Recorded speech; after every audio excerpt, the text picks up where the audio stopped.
सारे संबंधों का आधार है अपेक्षा। पति कैसा हो जो मेरा जीवन सुख और सुविधा से भर दे। पत्नी कैसी हो जो सदैव मेरे प्रति समर्पित रहे। संतान कैसी हो जो मेरी सेवा करे, मेरा आदेश माने।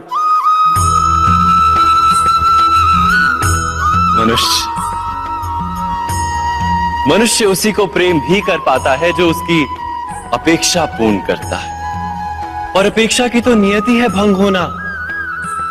कैसे? क्योंकि अपेक्षा मनुष्य के मस्तिष्क में जन्म लेती है। कोई अन्य व्यक्ति उसकी अपेक्षाओं के बारे में जान ही नहीं पाता।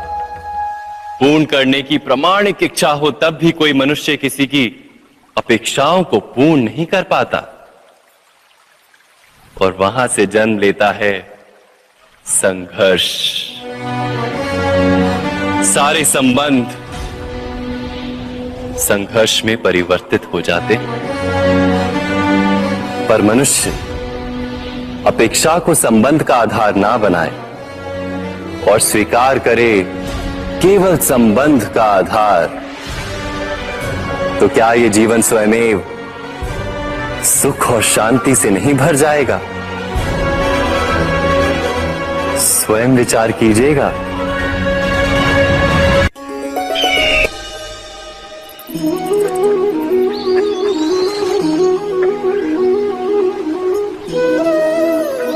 समय के आरंभ से ही मनुष्य को एक प्रश्न सदा पीड़ा देता है कि वो अपने संबंधों में अधिकतम सुख और कम से कम दुख किस प्रकार प्राप्त कर सकता है।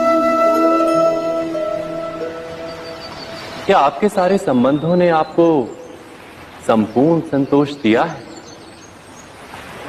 विचार कीजिए। हमारा जीवन संबंधों पर आधारित है, हमारी सुरक्षा संबंधों पर आधारित है। इसी कारण हमारे जीवन के सारे सुखों का आधार भी संबंध है। किंतु फिर भी हमें संबंधों में ही अधिकतर दुख क्यों प्राप्त होते हैं? सदा ही संघर्ष भी संबंधों से ही उत्पन्न क्यों हो जाते हैं? कभी विचार किया है? जब कोई व्यक्ति किसी अन्य व्यक्ति के विचार अथवा कार्य को स्वीकार नहीं करता, उसमें परिवर्तन करने का प्रयत्न करता है, तो संघर्ष जन्म लेता है। अर्थात जितना अधिक अस्वीकार उतना ही अधिक संघर्ष, और जितना अधिक स्वीकार उतना ही अधिक सुख। क्या ये वास्तविकता नहीं? यदि मनुष्य स्वयं अपनी अपेक्षाओं पर अंकुश रखे, अपने विचारों को परखे, किसी अन्य व्यक्ति में परिवर्तन करने का प्रयत्न ना कर स्वयं अपने भीतर परिवर्तन करने का प्रयास करे, तो क्या संबंधों में संतोष प्राप्त करना इतना कठिन? अर्थात क्या स्वीकार ही संबंध का वास्तविक अर्थ नहीं? स्वयं विचार कीजिए।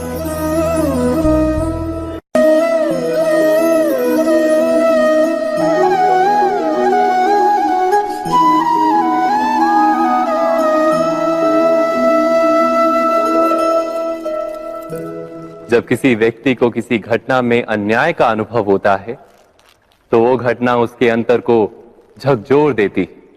समस्त जगत उसे अपना शत्रु प्रतीत होता है। अन्याय लगने वाली घटना जितनी बड़ी होती है, मनुष्य का हृदय भी उतना ही अधिक विरोध करता है। उस घटना के उत्तर में वो न्याय मांगता है, और ये योग्य भी है। वास्तव में समाज में किसी भी प्रकार का अन्याय व्यक्ति की आस्था और विश्वास का नाश है। किंतु ये न्याय क्या है? न्याय का अर्थ क्या है? अन्याय करने वाले को अपने कार्य पर पश्चाताप हो, और अन्याय भुगतने वाले के मन में फिर से विश्वास जगे समाज के प्रति। इतना ही अर्थ है ना न्याय का। किंतु जिसके हृदय में धर्म नहीं होता, वो न्याय को छोड़कर बैर और प्रतिशोध को अपनाता है। हिंसा के बदले प्रतिहिंसा की भावना लेकर चलता है।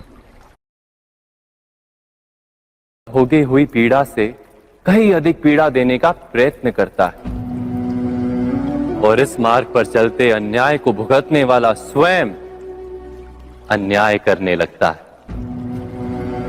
शीघ्र ही वो अपराधी बन जाता है, अर्थात न्याय और प्रतिशोध के बीच बहुत कम अंतर होता है, और इसी अंतर का नाम है धर्म।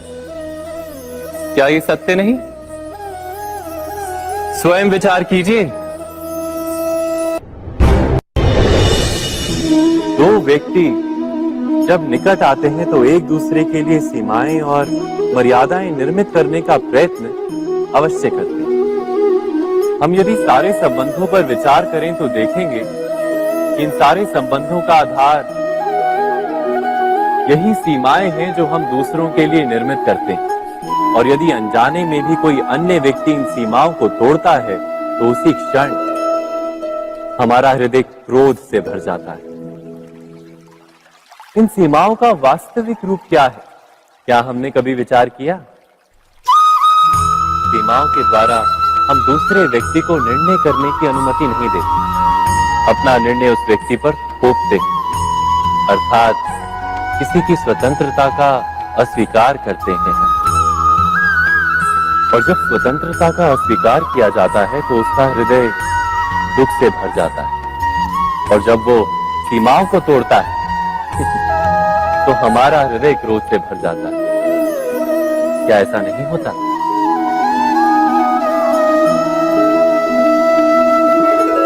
पर यदि एक दूसरे की स्वतंत्रता का सम्मान किया जाए तो किसी मर्यादाओं या सीमाओं की आवश्यकता ही नहीं होती, अर्थात जिस प्रकार स्वीकार किसी संबंध का देह है, क्या वैसे ही स्वतंत्रता किसी संबंध की आत्मा नहीं? स्वयं विचार कीजिए।